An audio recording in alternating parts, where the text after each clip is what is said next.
वाला था। सर्दियों के हिसाब से मैंने सारा अनाज जमा कर लिया है। अब बस गरम घोंसला बनाना रह गया है। पिछली बार माँ ने मुझे बताया था 3 मुंह वाली पहाड़ी के पीछे गरम घास उगती है। मैं कल वहीं से घोंसला बनाने के लिए घास ले आऊंगी। साथ ही में मैं कालू भैया को भी ले जाऊंगी। सूरज सूरज तक सर पे चढ़ आया है, लेकिन इस आदमी की नींद तक पूरी नहीं होती। तभी गौरी को दरवाजा खटखटाने की आवाज आती है। हाँ चिड़िया बोलो। गौरी बहन, मैं 3 मुंह वाली पहाड़ी के पीछे गरम घास लेने जा रही हूँ, ताकि उससे सर्दी में गरम घोंसला बनाया जा सके।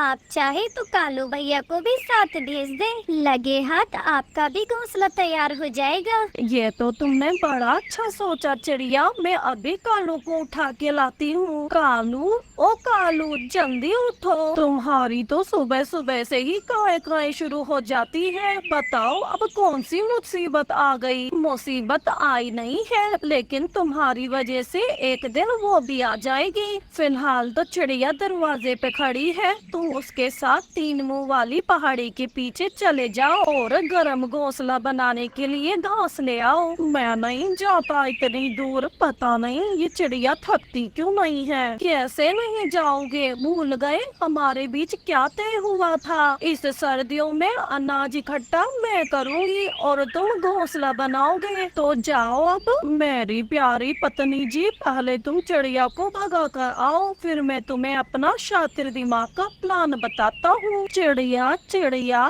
कालू को तो बहुत तेज बुखार चढ़ा है। तुम अकेले ही घास ले आओ, कालू बाद में चला जाएगा। ये सुन रानो चिड़िया अकेले ही घास लेने निकल पड़ती है। कालू, मैं कह देती हूँ, इस बार कोई गड़बड़ हुई तो मैं तुम्हें छोड़कर अपनी माँ के पास चली जाऊंगी। जब देखो माँ के घर जाने की धमकी देती हो। अब ध्यान से सुनो। देखो, मैं इस बार जब शहर गया था तो ये कमरा गर्म करने की मशीन ले आया। अब हमें कोई गर्म घोंसला बनाने की जरूरत नहीं है। हाँ, है तो मशीन चलेगी तो बिजली से, और बिजली का बिल क्या तुम्हारे पिताजी भरेंगे? मेरे पिताजी नहीं बल्कि चिड़िया भरेगी। और हमारा बिल चिड़िया क्यों भरने लगी भला? क्योंकि भोली भाली पत्नी जी, मैं हमारे बिजली के तार का आंकड़ा चिड़िया के तार में डाल दूंगा। इससे मजे होंगे हमारे और सजा मिलेगी चिड़िया को। ऐसा सोचकर दोनों शैतान पति पत्नी हंसने लग जाते हैं। दूसरी तरफ चिड़िया बड़ी मेहनत से गरम घास ले आती है।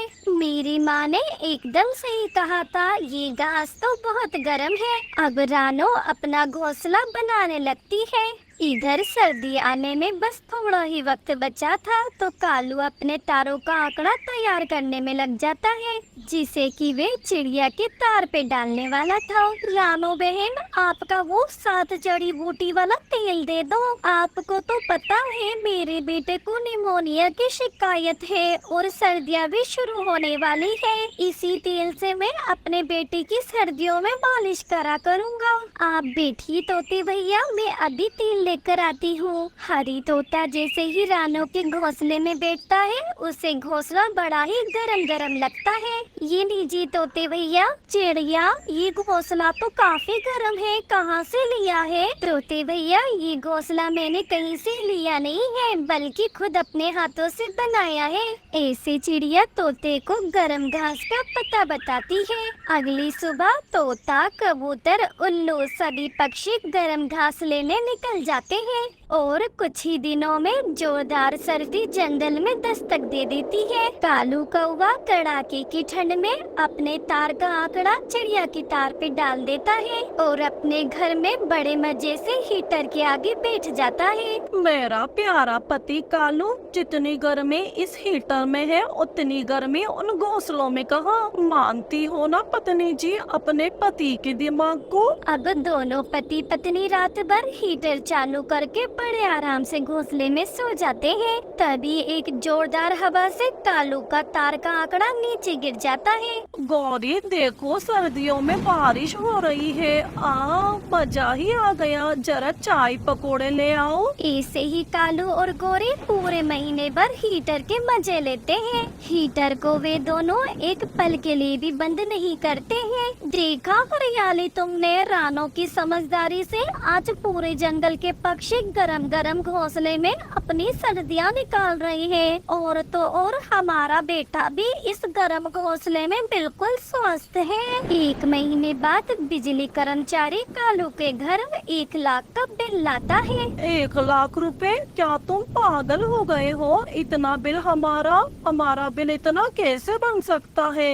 वो सब मैं नहीं जानता। आपको बिल अभी के अभी भरना होगा, वरना हमें वसूली के और भी तरीके आते हैं। गौरी, लगता है कुछ गड़बड़ हो गई आंकड़ा जोड़ने में। तो तुम क्या चाहते हो? अब हमारे पास तो इतने पैसे नहीं हैं। एक काम करो, अभी के लिए तुम वो तुम्हारे शादी वाला हार जो तुम्हारी माँ ने दिया था वो ले आओ। ये क्या कह रहे हो कालू जी? आपको पता है मुझे वो हार कितना पसंद है। अरे भाई, मैं तुम्हें ऐसे 10 और हार दिला दूंगा, लेकिन अभी हमने ये कर्जा नहीं चुकाया तो ये बाज हमारा बहुत बुरा हाल करेगा। अब रोती हुई गौरी कवि अपना हार बाज को दे देती है। ये तो सिर्फ 90,000 का हार है, आपके 10,000 और बाकी है। 5 भाई, जैसे ही सर्दी खत्म होगी तो मैं आपको 10,000 भी कमा के चुका दूंगा। जब तक आप 10,000 नहीं चुकाते मुझे आपकी बिजली मजबूरन काटनी पड़ेगी। ऐसा कहकर बाज वहाँ से उड़ जाता है। मैं तो लुट गई, बर्बाद हो गई। मैंने पहले ही कहा था इस बार कोई गड़बड़ हुई तो मैं तुम्हें छोड़ के चले जाऊंगी। अब गौरी भी कालू को छोड़कर चली जाती है। बिन लाइट के और बिन गौरी के कालू ठंडे घोंसले में रोता रह जाता है। हे भगवान, मुझ जैसे अच्छे पक्षी के साथ तुम हमेशा गलत ही क्यों करते हो?